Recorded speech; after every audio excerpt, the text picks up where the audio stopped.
bonjour à toutes et bonjour à tous. Aujourd'hui, on s'occupe d'une position très importante, parfois dévalorisée mais pourtant très importante, ce sont les tight ends. On commence tout de suite avec le meilleur d'entre eux, il s'appelle Michael Mayer et joue à Notre-Dame. Alors Michael Mayer, si vous suivez les matchs de Notre-Dame, vous entendrez le surnom Baby Gronk. Eh ouais, encore. Chaque fois qu'un joueur est très prometteur, etc., il reçoit le surnom, le nouveau ceci, le nouveau cela. Et pour certains, ils ont eu du mal à l'assumer. Mais Michael Mayer est vraiment très bon. Il est bon en réception, il est très bon en bloc. Apparemment, il a vraiment tout ce qu'il faut. Donc pourquoi pas le nouveau Gronk, entre parenthèses en tout cas, le nouveau tight end du premier tour. Ça, c'est une grande possibilité. Alors, ce n'est pas Kyle Pitts, ce n'est pas une espèce d'arme offensive comme ça extraordinaire. Mais Michael Mayer, il sait faire bouger les chaînes, il sait contribuer en attaque, il est plutôt un bon bloqueur, il sait un petit peu tout faire, il est technique, il a une bonne mentalité, il a vraiment tout ce qu'il faut. Michael Mayer, bon, vous avez déjà entendu parler, allez, le suivant. Sam Laporta de Iowa. Voilà un Titan très prolifique en attaque. Pourquoi? Parce qu'il court de très bons tracés, il a suffisamment de vivacité en plus pour bien les conduire. C'est quelqu'un qui est volontaire dans le bloc. De toute façon, à Iowa, t'es obligé, sinon tu joues pas. Après, c'est pas encore le meilleur des bloqueurs. Il est moins bon que Mayer dans ce domaine-là. Mais c'est quelqu'un qui va continuer de progresser. C'est un joueur très intelligent. C'est un vrai bon joueur et il sera drafté. Celui-là, c'est un petit peu une énigme quelque part parce qu'il a une bonne saison. Mais alors attention, quelle saison? Il a inscrit 8 touchdowns l'année dernière. C'est une énigme parce que Cameron Latou de Alabama a été recruté pour jouer defensive end. Et puis finalement, il n'a pas réussi à s'imposer. De toute façon, Alabama, defensive end, a toujours une rotation de malade. Ils l'ont fait passer en tant que Titan parce qu'ils ont quand même vu des qualités chez ce joueur. Et l'année dernière, donc, il a crevé l'écran. Et en 2022, avec un quarterback tel Bryce Young, il aura encore son lot d'opportunités. Donc du coup, Cameron Latou, écoutez, c'est vraiment un joueur à surveiller. Et lui aussi, s'il refait une bonne saison, il sera drafté et relativement haut. Un Titan qui sera drafté haut, c'est Jaheim Bell de South Carolina. C'est un Titan très athlétique. Et ses qualités athlétiques font que South Carolina l'a même utilisé l'année dernière pour porter le cuir. Cette fois, il a même retourné un engagement. C'est vous dire, voilà, le phénomène, le spécimen. Il court de plutôt bon tracé, il a des mains plutôt solides, il a de la vitesse, il a vraiment tout ce qu'il faut. C'est peut-être pas un freak athlète, mais il en est pas loin du tout. Vraiment, Jaheim Bell, ça peut être une sensation et il pourrait intégrer le top 50 de la prochaine draft. Il sera en 2022 le meilleur ami de Spencer Rattler. Jalil Billingsley, vous l'avez connu à Alabama, vous le verrez en 2022 avec Texas. Voilà, c'est un Titan qui n'est pas très imposant, mais qui est très bon en réception. C'est vraiment un hybride receveur Titan. Écoutez, il a été plutôt pas mal avec Alabama. On va voir ce que ça va donner avec Texas dans une attaque quand même très prometteuse. Et il pourrait faire monter sa cote comme un spécialiste en réception. Et il pourrait être drafté lui aussi, Jalil Billingsley, avec Quinn Evers, avec Xavier Worthy, avec Bijan Robinson. Ça promet une très belle attaque. Le suivant, c'est un monstre. Un monstre. Il s'appelle Darnell Washington et il joue à Georgia. Il est immense, il est costaud. C'est vraiment un monstre, un monstre, un monstre. Le videur de boîte qui te dit, toi tu rentres pas, t'insistes pas.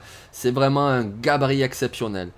Alors au niveau de la production, ça n'a pas encore été ça, mais en même temps c'est Georgia, il y a tellement de concurrence avec les coureurs, avec les receveurs, le ci, le là. Mais 2022, ça pourrait très bien être cette année parce que sur les bribes de match qu'on a vu de lui, il a vraiment tout le potentiel du monde. Darnell Washington. Allez, un petit peu de FCS, parce que c'est toujours intéressant. On va à North Dakota State et on parle de Noah Gindorf. Noah Gindorf, c'est un Titan plutôt vif, qui sait bien se démarquer. Et alors ce qui est frappant, c'est qu'il a une capacité naturelle à attraper les ballons. Je veux dire, ça a l'air facile quand on le voit jouer. Oui, ça lui arrive, comme tout le monde, de faire quelques drops, etc. Mais voilà, c'est ce qu'on appelle un natural pass catcher, parce que vraiment, ça a l'air simple avec lui. C'est vraiment un très bon joueur, un joueur à suivre. Et puisqu'on est dans le FCS, on continue avec South Dakota State. Et là, on parle de Tucker Kraft. Alors, Tucker Kraft, Il me paraît un petit peu moins naturel pour attraper les ballons, mais il les attrape quand même bien, et notamment il se sert de son grand catch radius. Vous savez, le catch radius, voilà, il se détend, c'est un joueur très grand, en plus il a toute cette zone-là pour battre le défenseur, et il attrape le cuir. C'est un bon bloqueur, notamment en situation de course, quand il faut décrocher sur le second rideau pour aller aplatir un safety. Il sait très bien le faire. Tyler Kraft, c'est un nom qui commence à devenir un petit peu chaud comme ça quelque part, mais surtout je pense que Noah Gindorf et Tyler Kraft, vous en entendrez parler lors du draft process. Donc d'ores et déjà, vous avez l'info.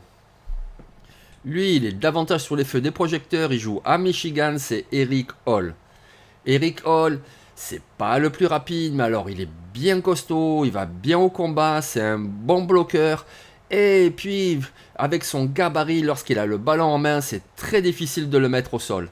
En gros, Eric Hall, il n'y a rien de fou, mais c'est très solide. Faut respecter les traditions, c'est important dans le football universitaire. Et la formation de tight end en est une de tradition à Stanford. Donc, nous avons cette année Benjamin Jurosiek à surveiller.